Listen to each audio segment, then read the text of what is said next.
नमस्कार, NMF news पर आप सभी का बहुत स्वागत। मैं हूं आपके साथ अभिषेक पुंडी। इस देश में औरंगजेब को लेकर अक्सर विवाद छिड़ा रहता है। लंबे वक्त से इस नाम को लेकर विवाद है। चुनाव के दौरान भी जिस वक्त ओवैसी महाराष्ट्र में चुनाव लड़ने के लिए 16 सीटों पर गए थे, तब भी औरंगजेब के मुद्दे को बहुत ज्यादा प्रभावी वहां माना गया था। लेकिन अब एक बार फिर से औरंगजेब का मुद्दा गरमाया हुआ है, क्योंकि बॉलीवुड की एक फिल्म आई है छावा, जिसमें शिवाजी महाराज के बेटे संभाजी राजे के किरदार में नजर आए हैं विक्की कौशल। और किस तरीके से संभाजी राजे को औरंगजेब के द्वारा मारा गया था, किस तरीके से तड़पाया गया था, वो सारी चीजें उस पिक्चर में, उस फिल्म में दिखाई गई है। जिसके बाद से कितना क्रूर था औरंगजेब, उसकी क्रूरता एक बार फिर से देश के सामने आई है और लगातार विवादों में भी है। इसी को लेकर टी राजा सिंह एक बार फिर से सामने आए और उन्होंने वकालत कर दी, मांग कर दी, निवेदन किया है महाराष्ट्र के मुख्यमंत्री देवेंद्र फडणवीस से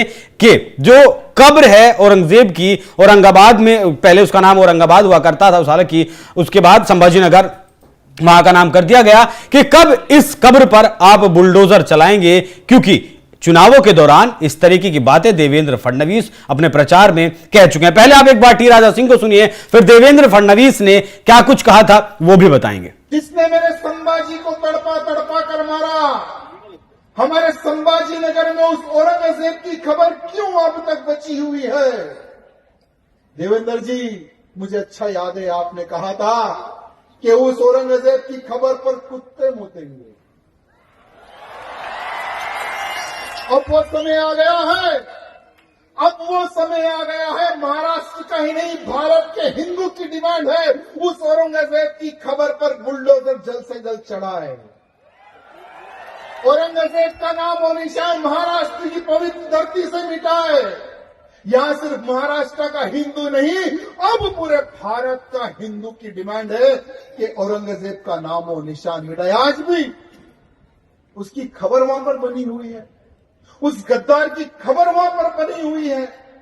आज भी औरंगजेब के नाम के कईयों बोर्ड यहां वहां पर मैं देखता हूं। जब संभाजी नगर एयरपोर्ट से मैं उतरता हूं तो वहां पर भी एक बड़ा नाम दिखता है, औरंगाबाद एयरपोर्ट में आपका स्वागत है। जब नाम बदला गया तो फिर भी ये नाम क्यों, मैं पूछना चाहता हूं। राजनीति हर चीज पे होनी चाहिए, लेकिन इतिहास से जिसने खिलवाड़ किया, संभाजी महाराज को जिसने मारा, उसका नाम और निशान महाराष्ट्र की पवित्र धरती से हटना चाहिए, मिटना चाहिए मेरे मित्र। साथ ही साथ वाकई में इस देश का दुर्भाग्य है कि जिस तरीके से इस देश के इतिहास को देश के सामने रखा गया, बदल कर, तोड़ मरोड़ कर कुछ इतिहास दबा दिया गया, कुछ छिपा दिया गया, और इतिहासकारों ने वही इतिहास इस देश को पढ़ाया, सिखाया जो उनके एजेंडे को सूट करता था। 1618 में जन्मे औरंगजेब ने 1707 तक हिंदुस्तान पर शासन किया। लगभग आधी सदी में आधे हिंदुस्तान को उसने अपने अधीन कर लिया था। किस तरीके से क्रूरतापूर्ण वो उसका व्यवहार था, उससे कोई भी, शायद हर कोई उससे परिचित है। लेकिन चुनाव प्रचार के दौरान क्या कुछ कहा था देवेंद्र फडणवीस ने, वो भी सुनिए। और आजकल तो ये ओवैसी भी यहां आने लगा है। मेरे हैदराबादी भाई, उधर ही रहना, इधर को मत आना, इधर को तुम्हारा कोई कामा नहीं है।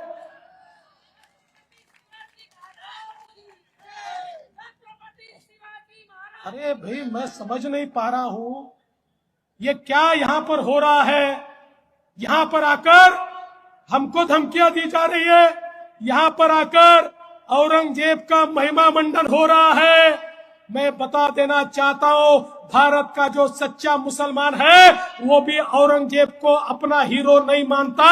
अरे औरंगजेब तो आक्रमणकारी था, उसने हम पर आक्रमण किया था। इसलिए सुन ले ओवैसी, कुत्ता भी ना पेशाब करेगा औरंगजेब की पहचान पर। अब तो तिरंगा लहराएंगे पूरे पाकिस्तान पर।